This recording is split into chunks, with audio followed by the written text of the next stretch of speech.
Go. What's up, everybody? Welcome to another episode of the Two Worlds podcast. I'm Jake, and with me, as always, is the Amy to my Sonic. It's Casey. What's up, So, dude? so is it just basically you think I'm in love with you and you're like, I'm not returning those feelings at all? Uh, I mean, I wouldn't go that far. I'm Yeah, not. that's what I I'm was not thinking. saying returning those feelings are off the table. I'll say Oh, that. okay. Okay. All right. But you are in love with me. Yeah, and I carry a big hammer. See, there we go. And I And drive a it's jalopy. it's perfect. Yeah. Did you ever play Sonic R? Oh yeah, it was terrible. See, okay, when did you play it? Like what age were you when you played it? Because like I played When it it. was relevant. Okay, see, because like I played it when it was out, and I remember it being amazing, like just so much fun. Could like non-stop playing it on the Saturn, and then like I hear and when anyone talks about it now, it's like this is like one of the worst Sonic games.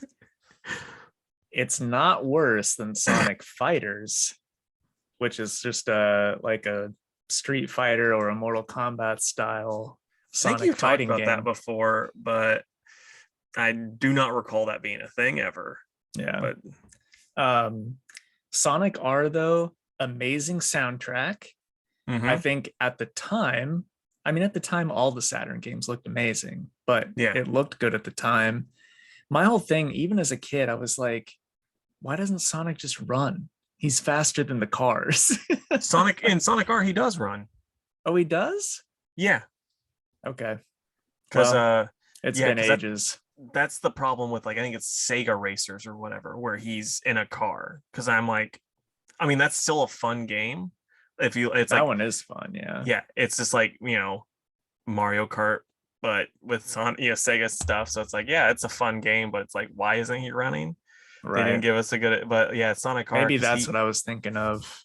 I mean, I've yeah, still played Sonic R, but I just got the two mixed. yeah, because that one was just the Sonic characters. The only person that had there's two people that had a car. It was Amy because she had like the really crappy looking car that was so slow, but it could hover on water. And then Eggman had a clunky little thing that kind of sucked too, but it could shoot, I think. I'm surprised they didn't give Eggman his just little floating ball thing. I think that's what it was. It like I said, like it Sega Saturn graphics. So, it's kind of pretty okay. Right. Well, anyway, that's enough about old Sonic games. We can hop into some news. I'll go first. I think I have maybe one more. Yeah. Um, I was hurting for news when this came out, so I just threw it in here and we'll talk about it. Captain America Comics #1 from 1941 sold this week for a record, and I mean record for this comic, $3,120,000. It's a CGC graded 9.4, and that book features the first appearances of Cap, Bucky, and Red Skull. So there you Nice. go. Fun fact. You have any of those at your shop? Maybe not the Mm, 9.4. Maybe not the 9.4, but I've probably got like a 9.0, 9.2 sitting around. Nice, Yeah. nice. You're sitting on a little bit of change then. I can't imagine a book from 1941 out of 9.4. That's crazy. Yeah, because like you always hear stories of people just being like, "Yeah, if we were done reading them, we'd throw them away." It's just Or like, they'd get recycled for the war or whatever. yeah. So it's Apparently, just this like one came from one of any of that stuff. those. It's Yeah. This one came from one of those like pedigree collections where it's been like the original dog owner food. for yeah, Okay. original owner for like the last 80 years. So Oh, okay. So Webtoons exclusive is doing a Red Hood and Outlaws with writer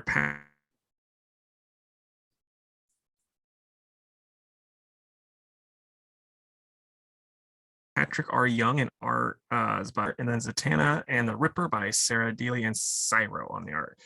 Um, like I was actually pretty interested in this. I was gonna text you about it whenever I found out that it was a thing with Red Hood because I knew how much you loved Red Hood, and it wasn't written by old Liddell. But then I was like, oh, It's a Webtoon exclusive. Never mind. So this is like I'll just put in the notes. Yeah. I know Webtoons is like crazy popular, but it's one of those things where I'm just not gonna read it. Yeah. I read a little bit of I think it was like Batman, the Bat Family or whatever, a little bit of that, and it's like kind of funny, kind of cute type of thing, but it's not like if that's the target demographic that these will be, I really won't have an interest. It's not one of those things where those things work really well as like, oh, I'm on Instagram, someone posted this strip from Webtoons. I'll be like, oh, this is fun. But it's not something I'd go on my way for. I feel you. Um, okay, so this was a rumor that I saw earlier today. Sometime in 2022, we might be getting a Jon Stewart and the Emerald Knights comic book series. It's likely that it's going to be a spinoff of the current Green Lantern series. My guess is because they're doing that whole Death of the Justice League thing. This will be, what's his name, Jeffrey Thorne's way to keep doing this book. I'm sure they'll just renumber it or whatever and keep going. So if it is the same exact creative team, are you going to keep reading it? No, I had to stop Green Lantern because it was just so uninteresting. So yeah, I mean, yeah, I wanted to like it so bad because it's like I love Hal Jordan, and honestly, you could just be like, yeah, here's a Hal Jordan story. Odds are I'm going to be reading it no matter what. But then I was like, the other lanterns do need more time to shine. It's like Jon Stewart. I'm like, that's a Green Lantern I've enjoyed for a while, but not got to read much of. And then it's just like we get this, and I'm like, yeah, what are you doing? This is bad. Then I'll ask this: what if it's a different creative team? I mean, maybe, but it's just like I don't know. It was just the stuff that they are doing in Green Lanterns. I hated so much that it's hard for me to be like overly excited. Like I mean, unless they're just like, yeah, we're Bendezing this and we're Donny Catesing this. We're not gonna pay attention to what happened at all the last time, and everyone's got power rings again.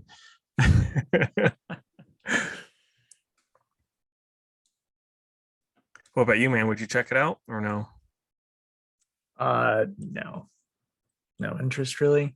Yeah. I like Jon Stewart, but I've just never really read Green Lantern comics. And the one time I tried in recent memory, it was this current Green Lantern series, and it was terrible. Fair enough. Okay, so Tom King and Chris Burnham are teaming up for Dark Crisis Worlds Without Justice League spinoff. It's going to be a Superman story. It's going to tell the story of what happened to the world when there is no Superman. There's going to be a backup story that has Aquaman. It's going to be Aquaman themed. Like, I like Burnham's art, and I'm just not a Tom King fan. If you want, I can pull up the tweet that because Tom has the pretentious tweets when he has a new book announced, that I can find that really quick and read that for fun if you want. I would love to hear it. Okay. So, I mean, I really should have had this prepared then because I wasn't sure if we were going to be doing this, but yeah, every time a book gets announced by Tom, he then goes like, see guys, I am a good writer. Here is me writing about how good I am with this, but while trying to just talk up my artist. But it's really because of me, because of how great I am. Listen to me talk about my breakdown of this bull crap, and I'm just trying to stretch for time right now because I'm trying to find it because he tweets so dang much because he loves to hear his own voice. I say into a microphone on a podcast. Right. I mean, to be fair, I hate the sound of my own voice. We just we do this anyway. So yeah, I mean, I'm getting to the point where I'm okay with it. The first time I ever did stand-up comedy, I was like, this is what I sound like. Okay, just announced, teaming up with the brilliant The Burnham for Dark Crisis Superman. It's about the glory and agony raising a super teenager, the moments and years of John and Clark that were lost, now reclaimed. One of those laugh and cry books with astounding art. Hope you dig it. But then when you actually read the synopsis, it has nothing to do with that. So I don't know what he's talking about in this tweet because the synopsis by DC is completely different. Uh, I mean, who knows? Who knows? It's just going to But be a lot of John, Dad, John, soup. Dad, Low. I guess that's what he would say for Lois. I don't know. It has to be. Or no, and then she calls him Small, short for Smallville. Of course. Yeah. Yeah, I don't have any interest in that. I actually really don't care for Chris Burnham's art at all. I it's weird because there was like some of it when he was with Grant on Batman and Robin, I think, that was just like mind-blowingly good. And then he went over to I think it was X-Men or something, and I'm like, this is I remember showing you, we were texting about this yeah. cover and it was the worst thing I'd ever seen. And I'm like, what is going on? Like, and I don't know what the deal was because like, and maybe it's just the way Grant works with writers, just or artists gets the best out of them. But or maybe even the writer was like, I want it to be for the X-Men, I want to be a little bit different or whatever. And he was trying to flex, and it just his flex wasn't quite as good as he thought it was. I don't know, but it's like he's so hit and miss, and like with stuff because like I said, some of that stuff is just like otherworldly good, and then like other times it's otherworldly bad. So Yeah. Like I love that Batman and Robin run, you know that, but it's Mhm. mostly for Grant stuff. So you didn't even like his art in that? I mean, I'll say that's the best he's ever been. Yeah. Um, and there's some nostalgia there, but like a new series to be announced like this, I'm like, no thanks, especially after that X-Men stuff. Yeah. All right. So Marvel announced All Out Avengers over the weekend at Fan Expo Philadelphia. It's going to be a new Avengers book that's sort of like the All Out Spider-Man, where they kind of throw you right into a mission, and it's kind of more go go go style. So that'll be written by Derek Landy and art by Greg Land. And the team is at least, because the only thing I saw was like one page, but that's Spider-Man, Spider-Woman, Cap, and Black Panther. So while it's not the same creative team as All Out Spider-Man, if that's the kind of storytelling that you like, or you like those characters, might be something to pre-order at your local comic shop. Yeah, I don't know. I'm very curmudgeon-y about those type of books, so where it's like, boy, this will have no ramifications at all. But whatever. Maybe it's gonna be good. But as we say, man, sometimes those stories make for some of the best, just, short little Yeah. stories. Who knows? I'm not Okay. familiar with the creative team though. So, I mean, I know Greg Land, but Yeah. I don't know the writer. I think they should have got someone with the last name C and Air in there somewhere too, since they got two lands. Boo. So last week we were having a laugh at Ezra Miller's expense, which we probably shouldn't have, but we were, I don't know what was wrong with us, but but according to Rolling Stones, WB had an emergency meeting about Ezra Miller's future. They paused all of the future Ezra projects, and then one insider stating that Ezra was hard to work with and seemed like they were losing it on the set multiple times. And like when I read that, I'm like, that seems pretty fishy that this is coming out after filming of Fantastic whatever and Flash and all that stuff. It's like no one's ever had an issue with them. It's except for the girl he choke slammed and these people he attacked. Like on set, Which, everyone, by the way, fair enough. yeah. And it's like it always seemed like any because like the Justice League cast always seemed like they loved each other. It was just Joss Whedon they didn't like, and no one ever had a bad thing to say about him with all of the drama. And I'll repeat, fair enough. Yeah, it's like all of the drama always seemed Joss Whedon's expense, and no one ever had a thing to say about him. And then when they were like trying to say stuff about Ray Fisher, they could have easily been like, oh, and also Ezra was kind of a jerk on set too. Never got brought up. And then now they're bringing this up, and then IGN was like, yeah, all of our insider said all of that was fake, that Rolling Stone this insider was saying. So it's like we don't really know what the heck is going on. I bet they did have a meeting about it, but I am not. I think WB is like, oh yeah, if we get rid of him off of stuff, we can say it's because he was a bad person to work with, and then this way we don't have to like get him the help that they clearly need. Like it's clear that Ezra needs some help, so get them that help. It's kind of they still work for you. Right. Yeah, it's one of those things where I don't think we'll ever get the truth of it. Maybe like a couple of years from now when Ezra's on WTF with Mark Maron and they're telling their side. Right. I heard a rumor today actually that I just don't see how this is gonna happen, but they were going to recast the Flash and reshoot that whole movie.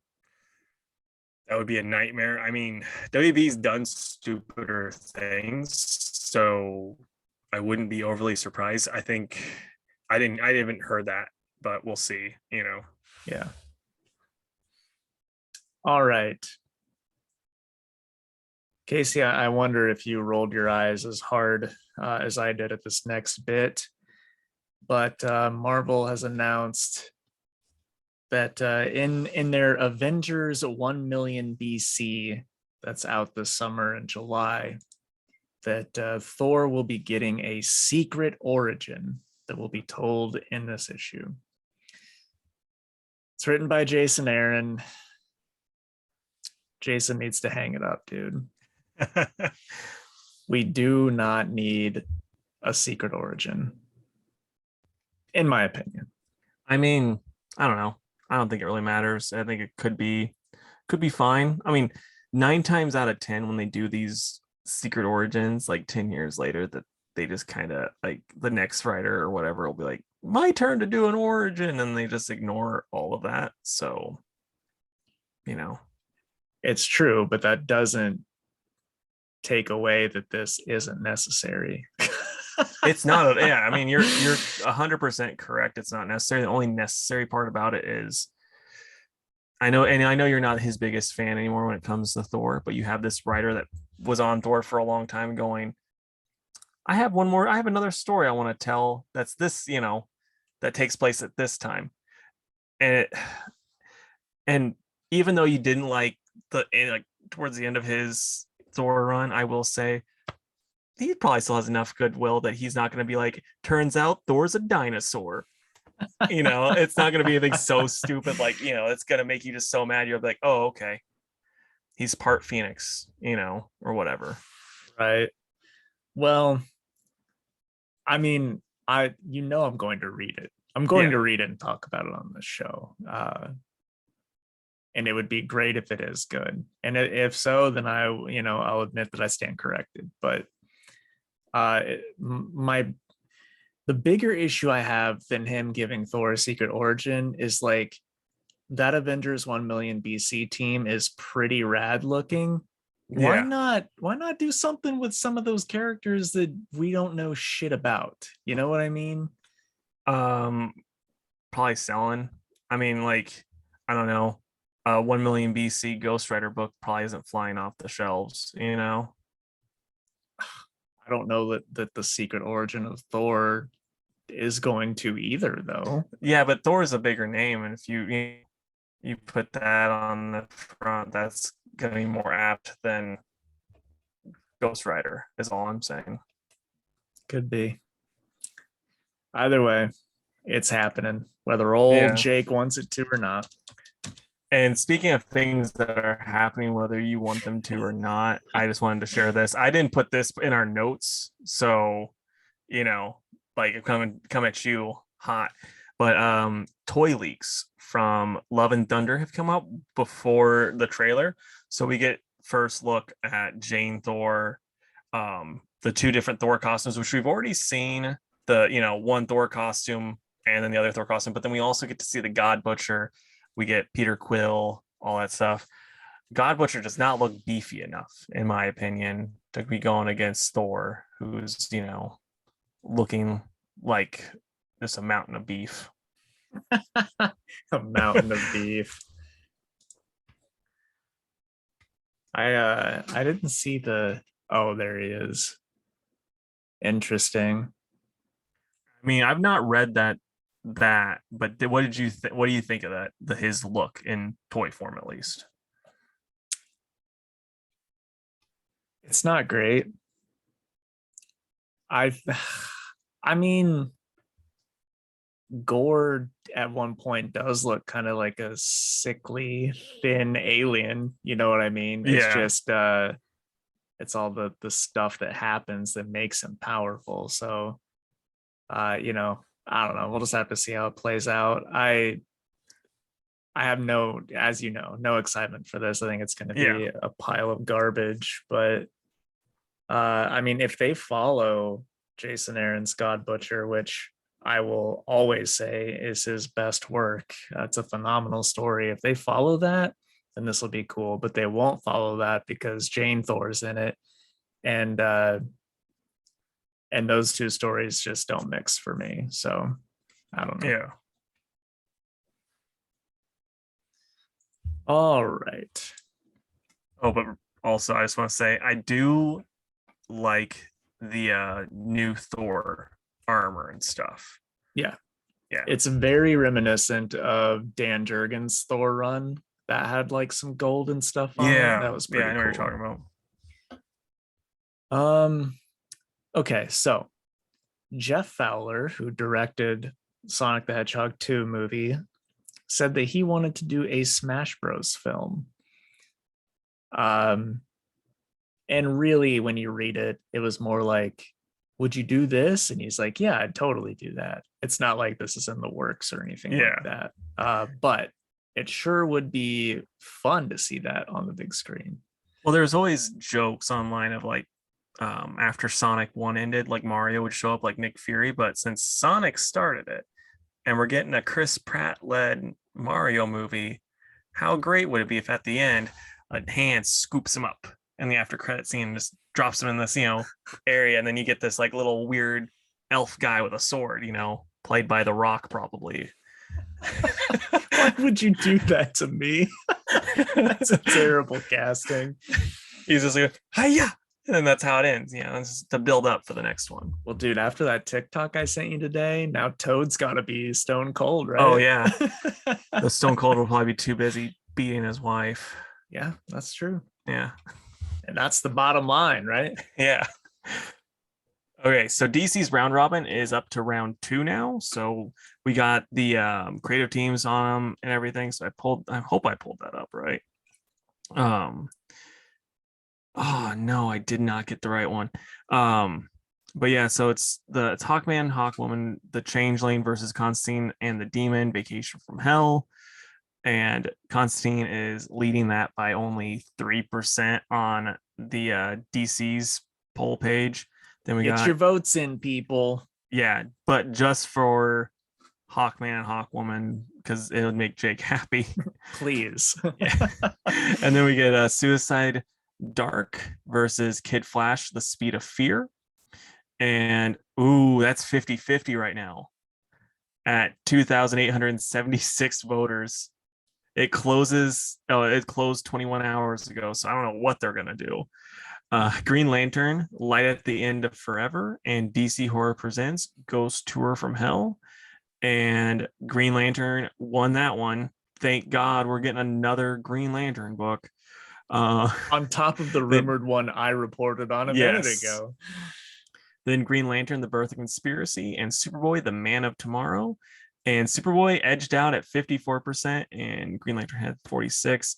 That makes me happy. Me too. I'm rooting for that one. I'm gonna try and see if we can find this is just going synopsis route, so hold on one second. I'm gonna try the Instagram page and see if I can find it. But no, which one out of the ones that have won, which one are you like? Yeah, that one. Wait, so did you say Hawkman won or did not win? Did not win. Okay. And what about the Suicide Squad one? Suicide Squad did win. Okay, I'd say probably that or Superboy, honestly. Yeah. And Okay. I've like never read that version of Superboy, but man, he looks the coolest. Yeah, I mean, it really was pretty like I always really liked him a lot. up until like because they even like Jeff Johns even wrote like a really good run. I think Francis Manapul was on the art. It was Action Comics, and that was really really good. But it was like when Jeff was writing him on Teen Titans, some people really liked that Teen Titans run, but it was like the most angst ridden Teen Titans run you'll ever read. And it was even like as an angsty teenager, I'm like, this is a bit too whiny for me. But okay, so here are the creative teams. Green Lantern: The Birth of Conspiracy had Scott Bryan Wilson and art by Skylar Patridge. Superboy: The Man of Tomorrow is written by Kenny Porter and art by Janoy Lindsay. Suicide Squad Dark was written by Zach Thompson and art by Gary Brown. Kid Flash: The Speed of Fear is Brandon Easton and Travis Mercer. Green Lantern: The Light at the End of Forever, written by your favorite, Cy Spurrier, art by Marco Santucci. Ghost Tour from Hell is written by T. Franklin, art by Dominique Domo Stanton. And then Hawkman, Hawkwoman would have been written by Kevin Scott and Fico Osio. And then Constantine and the Demon, Vacation from Hell is written by Frank Allen and art by Nick Varela. I knew like 4 of those names. Yeah, same. And one of them was your favorite. I know, right? Kevin Scott, who would have done the Hawkman book, did the High Republic. So Oh, that okay. he has a mind for sci-fi, that's for sure. Yeah. So which one are you still rooting for the most? Superboy, more than likely. Okay. Okay, I saved this one because I thought it'd make you laugh. Yeah. Ken Penders, the man, the myth, the legend himself, has threatened suit against Sega and Paramount for stealing some of his ideas for the Sonic 2 movie. Now, for those that don't know who Ken Penders is, he was in charge of Sonic the Hedgehog for Archie Comics during the 90s. He introduced a lot of characters, and he's Sonic's Stan Lee. yeah, basically. But then he parted ways, and Sega or the comics didn't want to use any of his characters because they were kind of done with Ken. So anyway, we'll see what happens there, but I'm gonna guess not much. No, I mean, if anything, it'll probably just end up being with like a small settlement out of court. But I'm not gonna lie, I looked up a little bit of stuff about Ken Penders after Jake talked about him, and I saw this old tweet about, and I sent it to Jake about someone asked him which character took Princess Sally's virginity, and he was like, "Oh, I already know who did this. It wasn't Sonic. He wasn't fast enough for that one. It was the one older dude that's like." I don't remember the character's name, but it was like this 30-year-old older character, and Princess Sally's supposed to be like 16, so it's like extra creepy. It's also animals, so it's like get therapy, bud. I'm sure that Ken wrote whichever character did it as himself. Because let's be real, that's Well, just the kind of guy he is. Because yeah, he was like, "Oh, this was an idea that I had, and Archie wouldn't let me do it, but this is how it is in my canon." Dude, reading his Twitter, which I do from time to time, just to see if there's anything real crazy on there. You have the text notification, so every time he tweets, like, "Oh, another Kenner." That would be nuts because he tweets several times a day.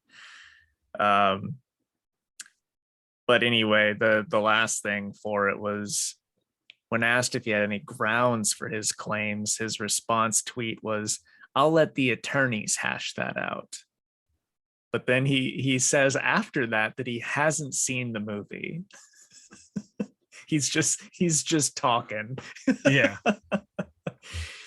And speaking of Ken, so I reported or recorded this in the notes and then went to his Twitter just because I was like, oh yeah, I haven't looked at his stuff in a while. He is putting out an NFT set of course he is.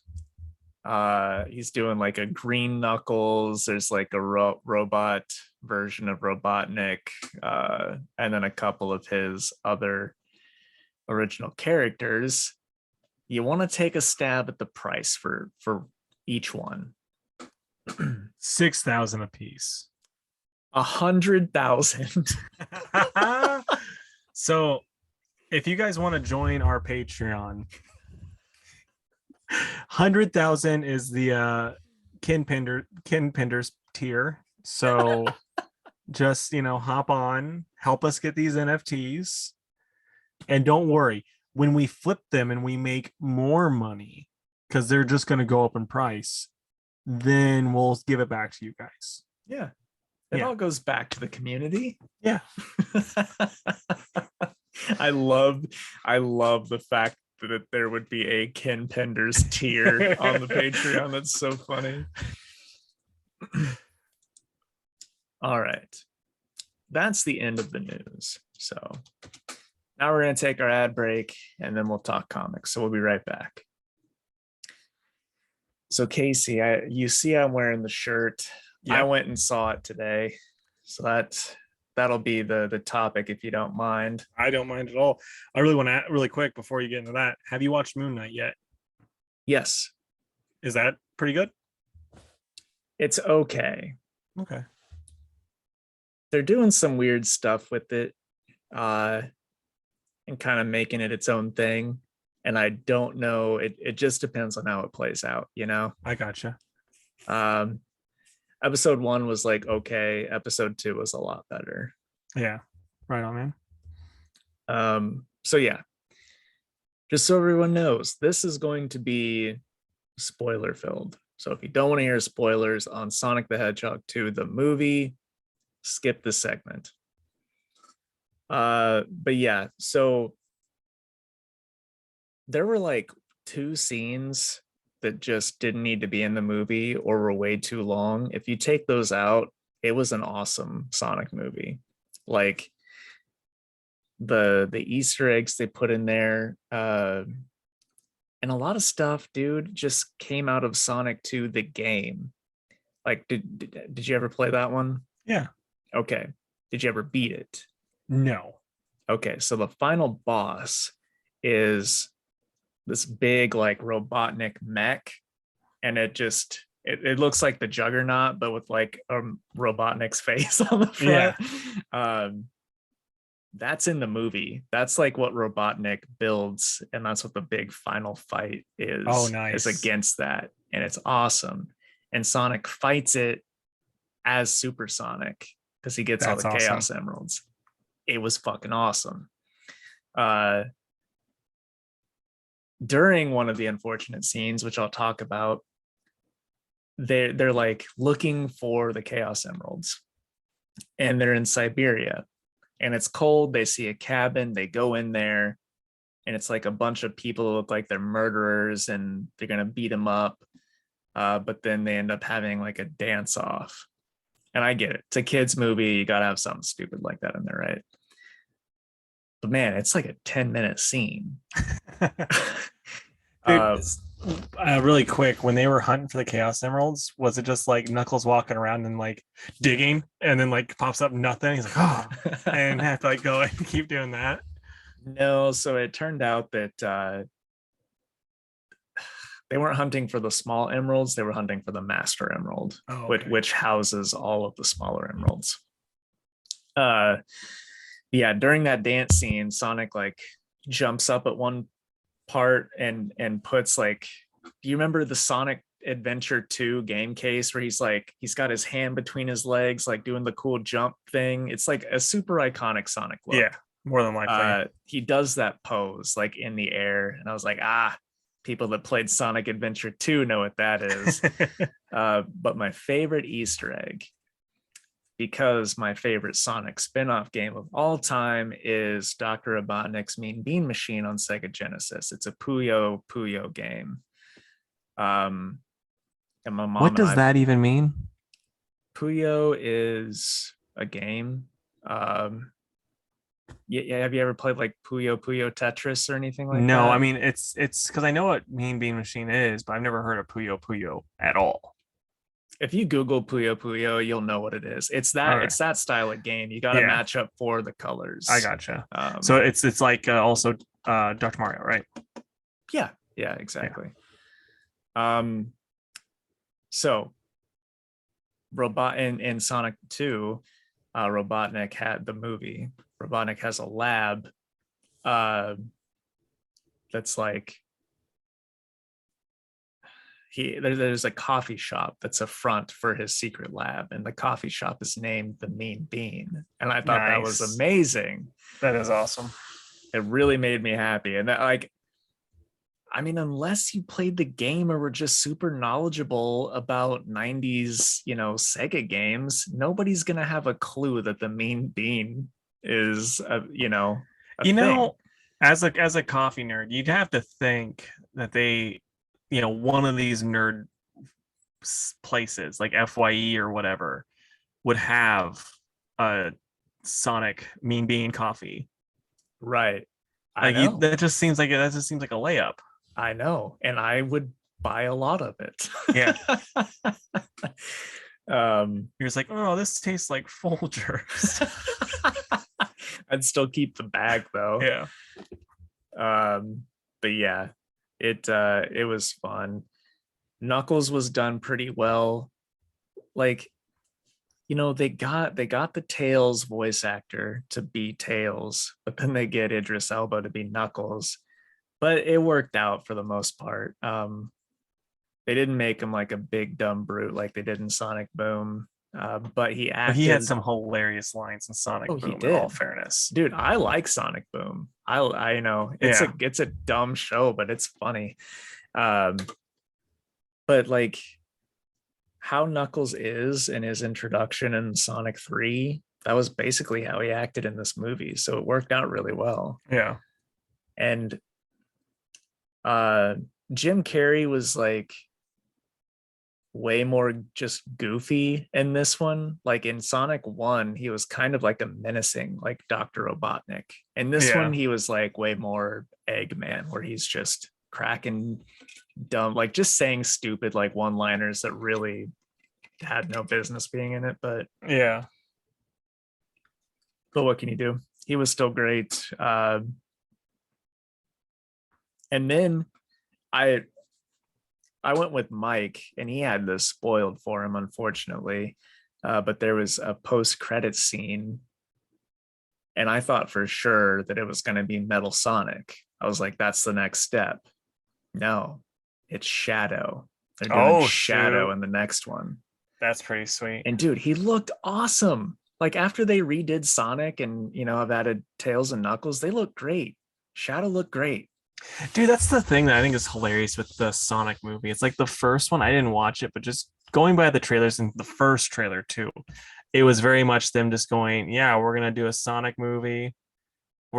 We are not gonna be that close to the source material because that stuff is stupid. And then like the fans were like, no, and then they're like, so then this one, it just seems they're like, okay, let's do it as good, as close to the video games as we can. Dude, and everyone loves it. Kids Yeah, love it. it's making Old insane fans love it. money. Yeah. I Like it just broke they said it broke records. good. Good.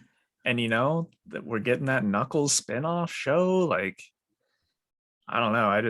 I'm ready for the Sonic verse, Casey. I'm ready Yeah, for it. you mean the Smash Bros first? Yes. I am still hopeful that we'll get Metal Sonic because he's like the coolest Sonic villain. Um, but I'm also a little worried because Jim Carrey like never does sequels. The fact that they got him for Sonic 2 kind of blows my mind a little bit. I mean, Ace Ventura, When Nature Calls, he did Well, that, right, and we have right. But I Dumb mean, and like, Dumber 2. but lately he hasn't. He's like sworn them off or whatever. Well, he talked about being like a couple weeks ago. He talked about retiring. So Right. And that's the other point I was going to bring up is like, well, dang, would they just like recast Robotnik, or would they just shoehorn in like Metal Sonic and then at the end of the movie be like, oh, Robotnik was behind it the whole time or something like that? Like, yeah, I mean, well, if they get Shadow, they could just then do Shadow related stuff for the next one, and then make up a new villain from there. Pull out the old Ken Pender's backlog. I'm sure he's got a weird villain they could use. They don't need to. They could do the Sinister Six or whatever the one Craven group the is. Hunter and Chameleon and Sandman. It's the Sonic version of that. Oh, okay. They're called something like that though. Yeah, it it's really is like. Yeah, I remember that because you were reading the book with them in it. Yeah. And then Sonic beat them very quickly after all the buildup, and I was like, that was weird. Yeah. Yeah. So they could do them, Metal Sonic, and then Dr. Starlight for that Bad Guys 4-issue spinoff they did. So there's definitely options. But I also think Carrie is a perfect Robotnik. So hopefully he just replace him with John Goodman. Get like a little bit more plump Robotnik. That'd be hilarious. Like, I love Goodman. I couldn't see him doing it, but boy, would I want to. Yeah, for sure. All right, that's all I have to say about Sonic 2. It gets the Jake stamp of approval. What would you give it out of 10? I give it a 9. Nice. It would be a 10 if it weren't for those two scenes. Yeah. So, all right. Welcome back. If you want to hear my completely spoiler-filled review of Sonic the Hedgehog 2, the movie, then go check out our YouTube channel. It's Two Worlds Podcast on YouTube, where I talk about that. But otherwise, Casey, what comics did you read this week? So I read Monkey Prince, The Thing, number 6, Strange, number 2, Star Squadron, 5 of 6, She-Hulk, number 3, Batman 122, and Devil's Reign, 6 of 6. What about you, man? I read Devil's Reign 6, Strange 2, She-Hulk 3, Cimmerian Hour of the Dragon 2, Moon Knight number 10, Star Squadron number 5, The Thing number 6, Apex Legends Overtime number 4, Batman Beyond Neo Year number 1, The Storyteller Shapeshifters number 2, and Batman 122. You read a lot more than me this time. Well, someone's got to read some comics around here. Yeah, I know, man. All right, I'll start off. Yeah, take a drink really quick because you just talked during the whole break. I'm sure your pipes are getting a little dry. So, and you got a lot of talking to do because you got a mountain. All right. So, the Cimmerian Hour of the Dragon number 2. It's written by Julian Blondel and art by Valentin Sescher. Continuation of this Conan story. The art is amazing. Conan fights like a giant monkey. That's a pretty sweet fight. This book is very, very violent. Anyway, then someone helps him escape from the prison tunnels where the monkey was, and Conan starts his plan of attack on this evil resurrected wizard king. So it was lots of fun. I liked it a whole lot. It's everything I want in a gritty Conan book, so I'm giving it a 10 out of 10. Nice, man. I will talk about The Monkey Prince number 3, and this is by Jean Lewin Yang. I want to see Conan fight this monkey. I want to see that Conan hang out with Andy Richter. That would be amazing. And we got Bernard Chang on the art, and this is probably the best issue yet. Like, I had pretty low expectations going into it, but yeah, Monkey Prince is, he's doing his thing. He's kind of learning how to use his powers a little bit better. He has a bit of a fight with Damien. That's like my main problem with this series as a whole, is like, this Damien is not the same Damien we're getting in these other books. He seems like a younger Damien, and I don't like that. He seems very out of character, like I said, but you know, yeah, it was pretty solid. We find out that the penguin, he's kind of a, he's still like a evil monster. He kidnaps at the end Monkey Prince's parents, and then he's like, I'm gonna call out the bat. So he's using them as bait. So we're gonna get a Batman teaming up with Monkey Prince, and Monkey Prince, is gonna have It to was overcome his only a matter of fears. time. Yeah, and he's gonna have to overcome his fears and all that nonsense, and save the day. So it's perfectly fine. Like, I don't know. I don't remember what I rated the other ones. This is, like I said, best issue yet. I'm gonna go 7.5. It's still nothing that I'm gonna be like, Jake, you messed up. You should have kept reading. It's not like that at all. Right. It's just like, yeah, this is getting better. All right. Next up for me is the Storyteller Shapeshifters #2. It's written by Darcy Littlebadger and art by Alexandra Fastovitz. So yeah, this was pretty cool. It was sort of a Native American story about the reed people, like reeds on a riverbank. They turn into people and dance. That's why they sway in the wind. They're dancing. And then it follows the life of this girl.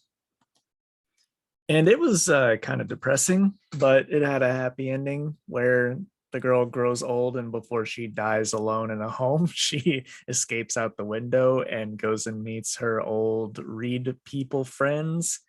And she turns into one of them, and that's the end of it. So, but it was enjoyable. The art was super cool. I loved the colors, and it's one of those you feel sad, but then you feel glad stories. So again, it's everything I want in one of these Storyteller books. I really, really like it whenever one of these miniseries is out. So I will give it an 8 out of 10.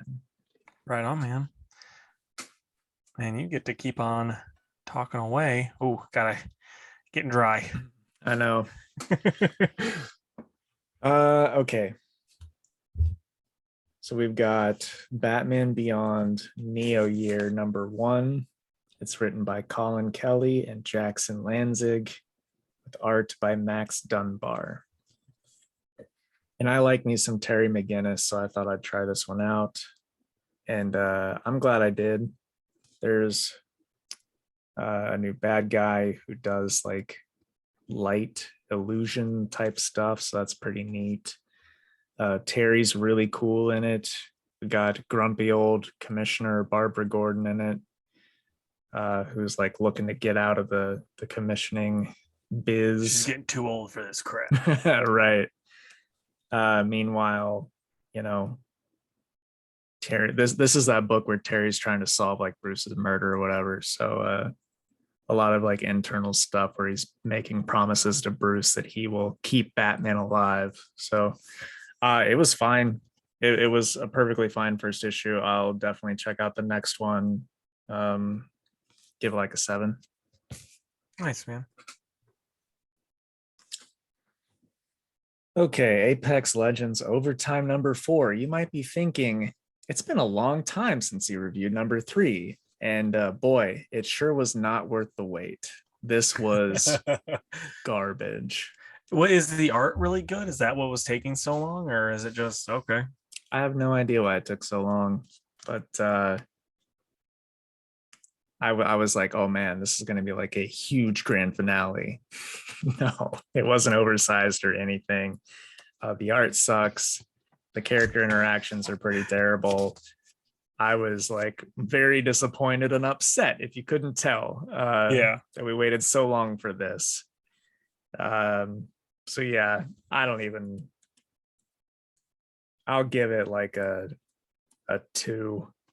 It was just, and then of course at the end they're like, don't forget to download the game and spend money on microtransactions. And it's like, of course I'd never delete the game because I love the game, but I'm gonna say one of Casey's favorite phrases: "Do better." Yeah. So question, because I remember all of these, like they all had like they weren't really connected, if I remember correctly. Does this at least connect them, or at least does it try to, or is it still just like no? I mean, they tried to at the end. But dude, it's done so poorly. It's just like, oh, by the way, everyone's here at this same spot that happens to be getting bombed. It's like, Oh, okay. what? It was so Was it Pearl stupid. Harbor? No, it was not Pearl Harbor. Okay, It was a just checking. hospital. Oh, okay. All right. What order do you want to do these puppies in? I got The Thing, Strange, one Go star. slower. Go slower. The Thing, Yep. Strange. Yep. One Star Squadron. Yep. She-Hulk. Okay. Batman, Mhm. and then Devil's Reign. I just realized I haven't done Moon Knight yet. So Okay. Moon Knight number 10. It's written by Jed McKay and art by Alessandro Capuccio. It was awesome. Somebody is like shape-shifting as his therapist, and he realizes it after a very short conversation. And it turns out to be this big, like, essentially Clayface, really, but it looks awesome. And he ends up like freezing it, and then he takes it to a construction site and buries him underground with a walkie-talkie. And he's like, tell me who you're working for, give me all the info I want, and I'll let you out. So the guy does, the monster does, and Moon Knight just kind of hops in the old concrete mixing truck and does it anyways, which I thought was pretty awesome because I was not expecting that. So yeah, he's old Zodiac or whatever that guy's name was from a few issues back has his therapist and is up to no good. So Moon Knight is talking about bloodshed. So it was pretty cool. I like this book a lot. This is like the best Moon Knight we've had in years, so I'm really happy with it. I'm gonna give it a 9 out of 10. If Moon Knight ends up killing Zodiac, he'd be the Zodiac killer. He would. Boy, you've just been quaking to make that joke, huh? as soon as you brought up Zodiac again, I'm like, this is my time to shine. All right, take it away, man. The Thing, number 6 by Walter Mosley and Tom Riley. And this was fun. The art's amazing. I love the art. They did so much good with that. What'd you think of it though, man? Because I'm very much easy to please with this. Well, I think you are more critical of it. So let's hear your opinion. I did think it was fun. I think the art carries it a bit, if I'm honest. The story isn't going to blow your mind, but I think the art does in some spots. Yeah, like, well, I bet you agree with this too. It honestly gives like a Jack Kirby combined with someone else vibes. Like a lot of the art does in this. Gotta find it now. Yeah, right here. Oh yeah, like super cool. Yeah, it's a very good looking book. I'm glad that he's back with his lady at the end. I didn't realize that this was the final issue. So that's the main problem with this is it was like the last issue seemed pretty rushed. Like there's so much going on in this and all that, and like the fact that like the stuff with Alicia, how she's got like the light in her, so she's able to do all of this stuff. I was like, that's a bit much because like Doom's just getting destroyed while he's in the death. So it's like they don't really do a good enough job of explaining, in my opinion. Maybe I need to reread it on why Alicia's able to do all of this. But also, I thought it was pretty weird that Watcher Kid is like, I'll take this kid with me. Nobody questions it. They just jump in a portal and they're gone. It's like, whoa, well, hold up a sec. In all fairness, the only one that's there that would question, because Ben Grimm's not going to give a crap about a dead girl being with another kid. The only one that might would be Doctor Doom, and he just got the crap kicked out of him. Like Reed's not there to be like, well, we need to make sure that the scientific blah blah blahs of this is okay. Well, Ben Grimm's like, sure, I'm gonna go be with my lady. Yeah. I did like Doom in this though. It's pretty interesting to see him at a low point when he's not all like Doom is everything. Yeah. And it's like, I don't know, some of the most like Doom's a really compelling character anyway, but then some of the most compelling is when it's stuff dealing with his mom. And this was really great with that, with that. It's just some pacing issues with this issue. That was the only really downside for me. Yeah. So where are you at with it, man? Probably like a 6.5. Yeah, I'm higher than you. I'm at about 8.5 because again, I'm much easier to please with this than you are. It's just like the thing, yay! But yeah, where would you rate the series? Probably a 9. I absolutely love the series. I would recommend it to anyone that just wants to be like, I just want to read a book that's kind of fun. I'm like, well, here you go. What about you, man?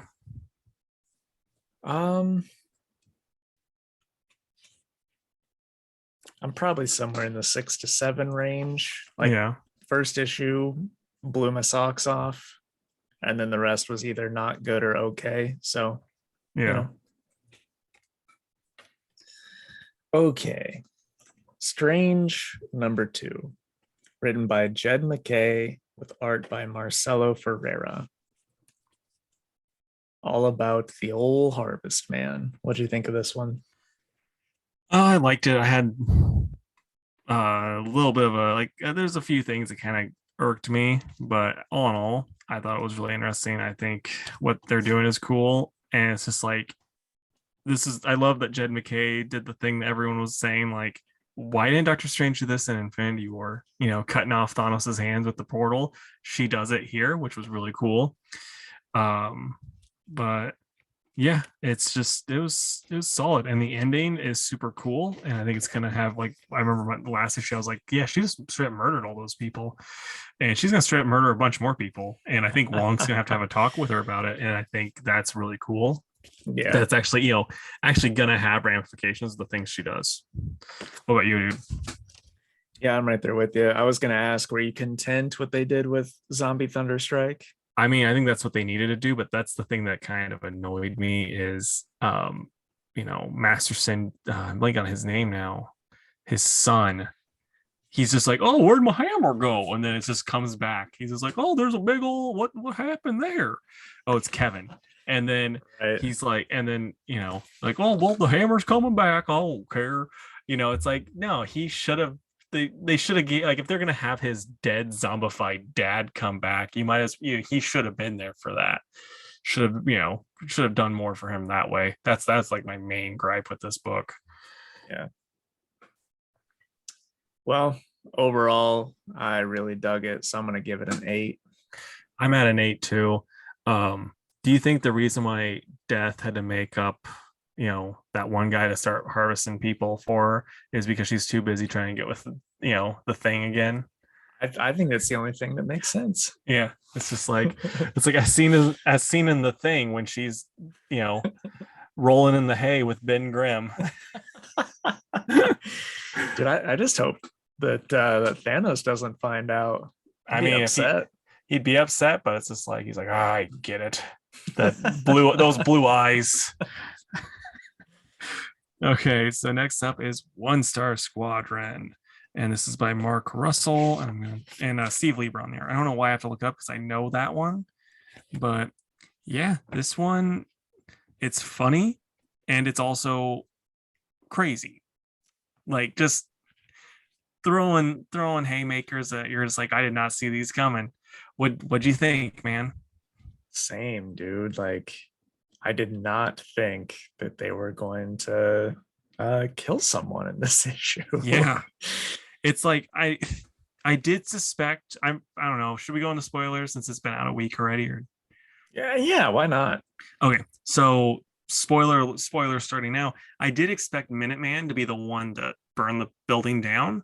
Did not expect Gangbuster to be in there. That's crazy. The stuff Red Tornado did was, it's expected of him, I'd say, as far as, giving him the big wad of cash because he's a good guy. But oh man, it was just bonkers. I did not, like I said, did not see that coming. It felt like a kind of kick in the balls. Like that's how well it was written. So good job, Mark Russell, on that one. I agree. And I also really liked where uh Power Girl's having a good old cry, but then goes into that burning building to save people. I thought that was a pretty good scene too. Yeah.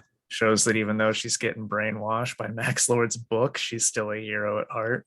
Yeah, and it's so weird because like earlier on, I was like, they're doing way too much with this book. It's not, I don't know, they're not, like connecting stuff, but like this issue is kind of like, oh, they are connecting stuff and it's working so well.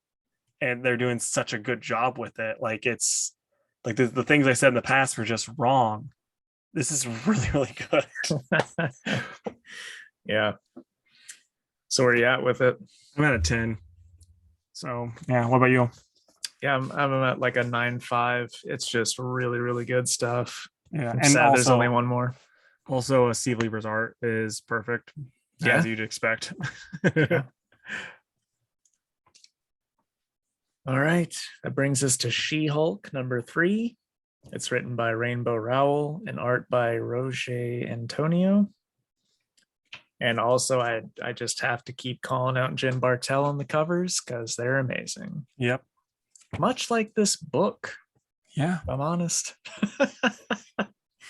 It's so funny because it's like nothing happens, but it's so compelling. Like, remember that Tom King and Elsa Charretier are doing a romance book, and it's like I'm of course not going to read it, but if Rainbow Rowell ever did a romance book, I would have to, because it's like her books, nothing happens, but they're so compelling and so fun to read, and they're so quick to like they're so quick to read, and she gets her characters, nails it every time.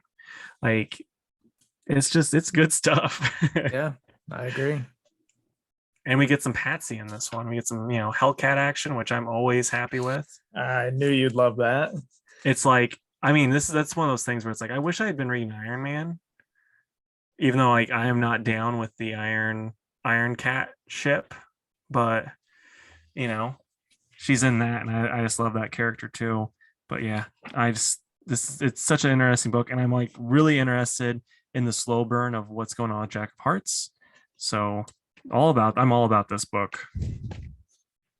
I hope that it gets to go on for a while and it's not like a 1 or 2 volume and then they kill it sort of thing, which is kind of Marvel's speed. But yeah, especially with She-Hulk.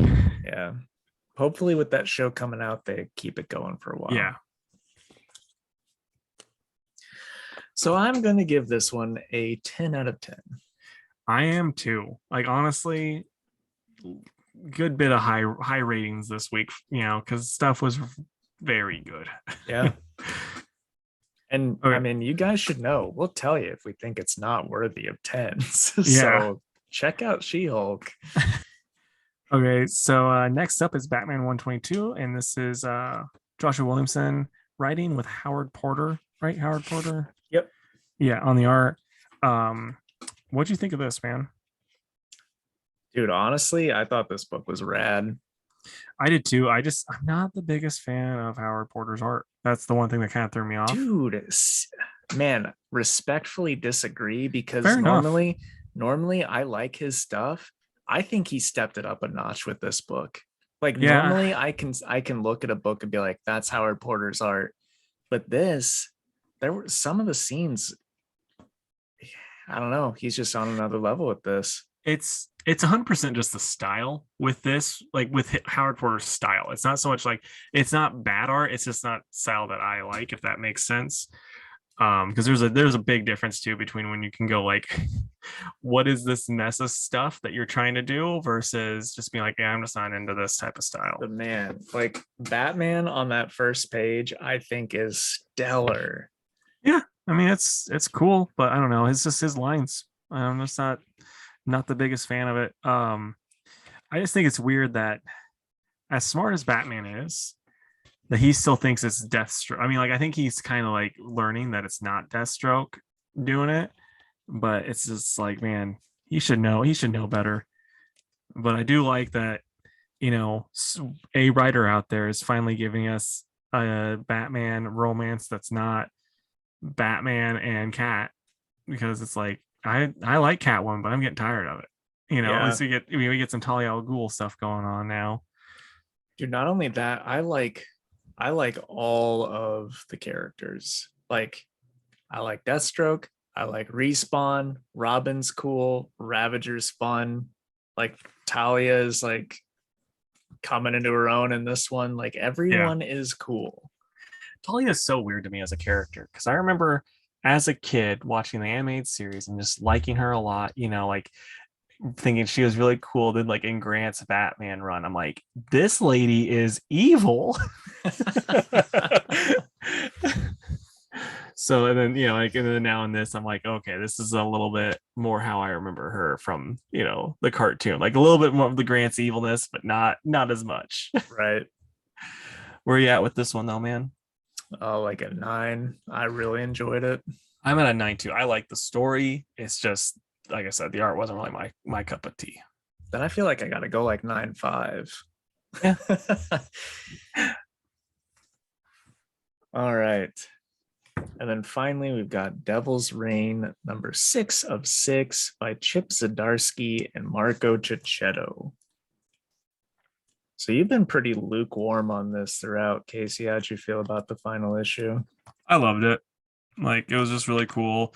And it's one of those things where I have to look at it as, this event book. And it's just like, this is kind of a perfect ending for an event, for this event. And for a lot of stuff Zdarsky set up. It's really cool. And yeah, I really, really, really, really dug it. What about you, man?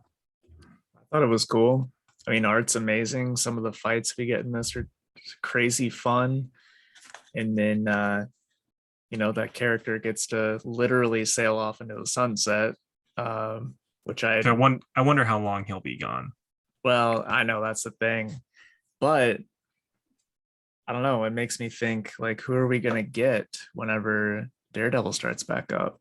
Like, what's gonna be the Yeah. next big thing? So, Well, I mean, um, we have a new Kingpin too. Spoilers. well, right, that too. But yeah, I thought it was totally fine. Probably like an 8 on this one. Yeah. See, I'm like I said, this is like the perfect ending. We get some really cool stuff with some of these characters, and the art in it is perfect. And yeah, and we also like the next stuff they're building up to with the hand. I'm very excited about. Excited to see where that goes. Been really excited about that since Elektra took over as Daredevil. Trying to prove to Matt that she's changed. So I'm at a 10. I'm not super hot on the stuff as a whole, but like this was a perfect ending issue for this event. How do you rate the arc as a whole, though? I mean, probably like an 8 still. I mean, the thing is, like, if I had read all of Zdarsky's stuff from the beginning, I'd be more invested and would probably have stronger feelings. But just jumping in this event and reading it, I'm like, yeah, this was good. Yeah, I'm probably at an 8.5. Maybe an 8.75 if I'm really splitting hairs, but I don't think I'm going to do that because it's really good. It's just like, man, could we have come up with a better, more original idea than Civil War 3? Right. With like no, I mean, really at the end, nothing really mattered, right? Yeah, nothing really mattered. And it's also like, you don't even get to choose your side because it's just like, oh, yeah, one is wrong, one is right. Like, at least they pretended that, Iron Man might have been right the first time. And the second time, no one read that one, I don't think. So, Yeah. so man, what are you excited for next week outside of, Flashpoint Beyond? Man, a part of me is like, should we read that for the show? Because it's like a big thing, but I don't know. I don't know. If you get it, I'll get it. I mean, I But wasn't planning on it, but if you're like, our viewers want us to, Yeah, well, then they it's just a wave of messages saying read yeah, Flashpoint Beyond. yeah, and you're just like, oh my god, I'm gonna mute this. Anything that has the words Flashpoint Beyond going straight to the spam. It'll be a game time decision. You might see one in your stuff, you might Okay, not. nice. But There'll be a fun surprise then. I know, right? I'm gonna say Batgirls because I love Batgirls. Um, I plan on checking out this new Red Sonja, the Immortal #1. Hopefully, she doesn't come to the current times or anything like that. And then I'll say Wonder Woman. I've been digging the trial stuff so far. Right on. So for me, I'm gonna say Kaiju Score. I didn't even know that they were doing Steal from Gods, like the sequel thing. So I'm pretty pumped for that. And then Electra 100. I love that how Marvel does this, where they're like, yeah, we haven't done an Electra book in a while. Let's toss 100 on there. Why not? So that should be pretty cool. And the one thing that annoys me about that though is Frank Miller. Whatever you want to say about him, probably true, but he deserves to have something on this, being the creator of of the character, and the person that's like formed this character from like we wouldn't have it. He needs to be writing her in this, and I didn't see his name, so that's pretty crappy. Yeah. And then lastly, I want to say Batman Urban Legends. So the question will be in this one, and I have to read it, so we'll find out if it's good or not. Do you know if it's Vic or Renee? The picture's Vic. So Okay. Cool. I mean, I want to question like the question two, call it the question two shot, and have just both Vic and Renee solving crimes and kissing girls, just doing their regular stuff. Right. Oh man, that'd be terrible, but hilarious. Like that's how they pitch it. It's just like, yeah, Vic Sage smooching on ladies, Renee Montoya smooching on ladies, solving crime. Like, okay, whatever. Okay, so Fantastic Four time. Your birthday's coming up. So 4 different superheroes of your choice get to give you a birthday gift. What 4 superheroes and what would the 4 gifts be? So it has to be specific to them. I mean, if you want, you could be like Tony Stark, $1 billion, T'Challa, $1 trillion. But you could be a little more creative if you want. Sure. So I'll say from Thor, because we're friends, I would want him to choose for me a weapon from the Asgard armory, whichever one he thinks fits me the best. From Nightwing, he can't give me that dump truck ass of his, but maybe one of his cool shock sticks would be pretty neat. Oh, nice. I love how I'm going all weapons, by the way. Yeah. Which brings me to my next one, which is a weapon. Because this counts, from the Witcher comics, I really want Geralt's swords. They're so cool. And then a final one.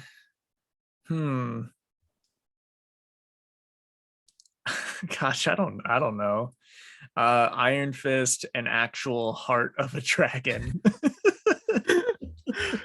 I was hoping it'd be like Professor X. I just want to sit on his lap while he goes around in his wheelchair.